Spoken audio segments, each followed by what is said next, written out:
Players are now growing frustration going into the offseason with the Lakers.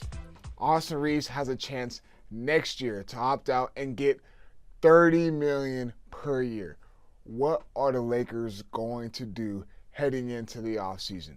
What moves can they make? Are they going to make the right moves? Are they going to acquire the right assets? Deondre Hawkins here with another edition of Lakers Talk Daily presented by Pechanga Resort Casino. Play your perfect combination at Pechanga Resort Casino, the official Native American resort and casino of the Los Angeles Lakers. Skip the traffic. Head on over to Pechanga Resort Casino just off the I-15 in Temecula. Visit Pechanga.com or call 888-PECHANGA for reservations and for more information. Man, report came out yesterday morning per Anthony Irwin, and he says that Jaxson Hayes was reportedly not thrilled with his role on the Lakers towards the end of the season and is not expected to stay in LA, per Anthony Irwin. So if this is true, let me tell you something. I understand a lot of people were upset with what J.J. Redick did, especially in that game where he made no subs in the second half and was rolling the dice with LeBron, Luka, Austin Reaves, Finney Smith, and Hachimura. We understand what J.J. Redick thought he wanted to do. And we know that LeBron came out and said, look, he came to us as a team and he presented that lineup and the idea going into the second half, and he said everyone was on board and everyone wanted to do it. Obviously, he said players were upset because they feel like they can contribute in such a way, like Jared Vanderbilt, Gabe Vincent, guys were pissed because they know what they're capable of, what they can provide to that Lakers team, especially going into that playoff series where the Lakers needed rotational players. They needed that depth that they did not have compared to the Timberwolves, the Pacers, or the Thunder. But Jaxson Hayes, growing frustration after the aftermath of the season, there's reports coming out because he was upset with his role with the Lakers towards the end of the season. Jaxson Hayes damn near started the rest of the season after the trade deadline when Luka Doncic was acquired.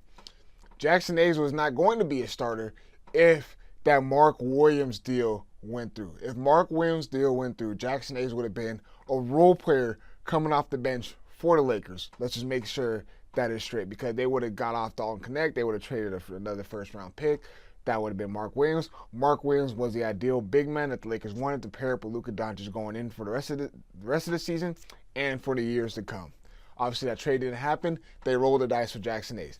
Jaxson Hayes did a great job in his role with the Lakers when that trade deadline happened. Meaning, I'm pretty sure in Jaxson Hayes' mind, he was not expecting to be the starting big man for the Los Angeles Lakers. He had a lot of shoes to fill. And let me say, he did a great job. He did a good job. He did a solid job in the season with the Lakers filling that starting position role. But when it came to playoffs, when it came to a 7-game series, when it came to matchup purposes, when it came to execution, when it came to not blowing assignment, Jaxson Hayes was not there for the Lakers.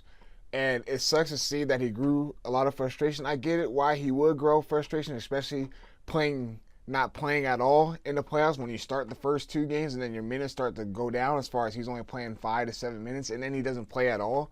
I understand where his frustration is coming from, but you have to see the whole picture. In that series, Jaxson Hayes basically played himself out of the lineup. And I know people are going to come at me. There's a lot of Jaxson Hayes stands out there. Don't know why. But he played himself out of the series. Rudy Gobert was dominating Jaxson Hayes throughout that whole entire series. Jaxson Hayes was not a good fit offensively for the Lakers going into that series. When teams are able to scout report, you play the same teams in a 7-game series, what do you expect to happen? Teams are going to make adjustments. They're going to be able to adjust. And Jaxson Hayes couldn't adjust with the Lakers in that series. And offensively, he is a lob threat. Yes, he can be a great lob threat, but we didn't see enough of that. And when he does catch the ball, what is going to be his decision, his next decision? He's not a quick thinker when it comes to, okay, I catch the ball, I'm kicking it out immediately. Jaxson Hayes is not a guy who is going to be doing that, especially with how the Lakers want to play.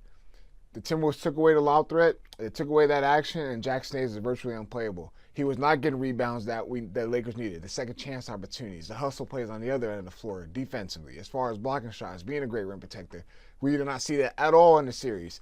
So that's why Jaxson Hayes was out of the rotation for JJ Redick. And I get it. People say you can find minutes for him, 5 minutes for that, whatever. But where I'm getting at with this is that, yes, JJ Redick did not have faith in him in that series. Is that true? Yes. But there's a reason why he didn't roll the dice with him. Jaxson Hayes is starting the whole rest of the season after the trade deadline.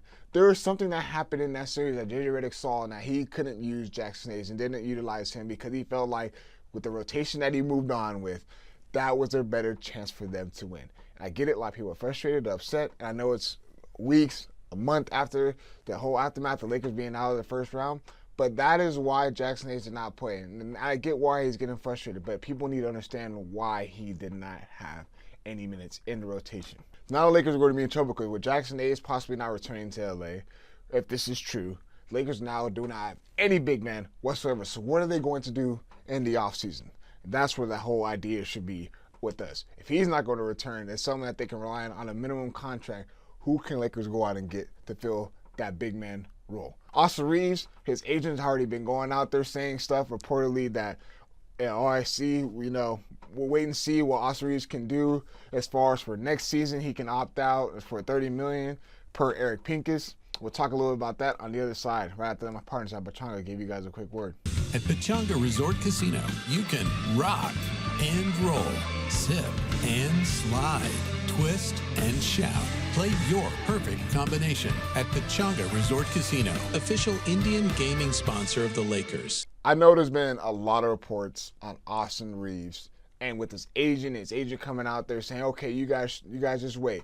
Come next summer, Austin Reaves is going to be this value in the market. Eric Pincus put out a report saying that he could be seeking a starting salary of $30 million per year. Eric Pincus said Reeves is nearly sure to decline his $14.9 million player option for the 2026-2027 season to explore unrestricted free agency next summer, seeking a salary in the $30 million starting range.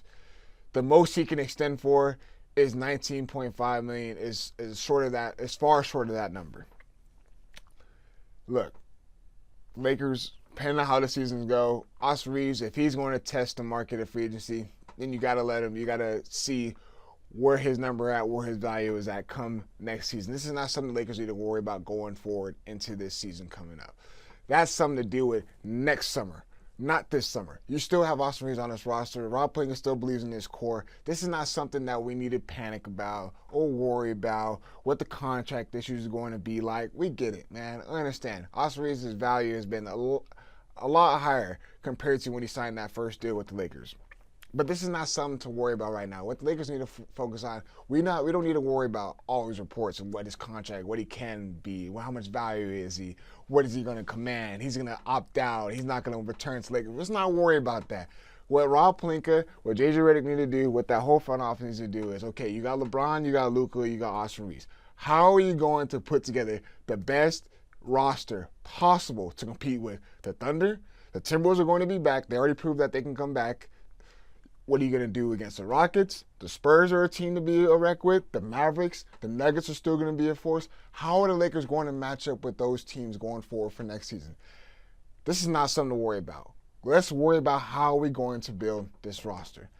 Man, the Lakers got work to do if they want to be a top contender in the Western Conference. As always, I appreciate you guys tuning in. We out.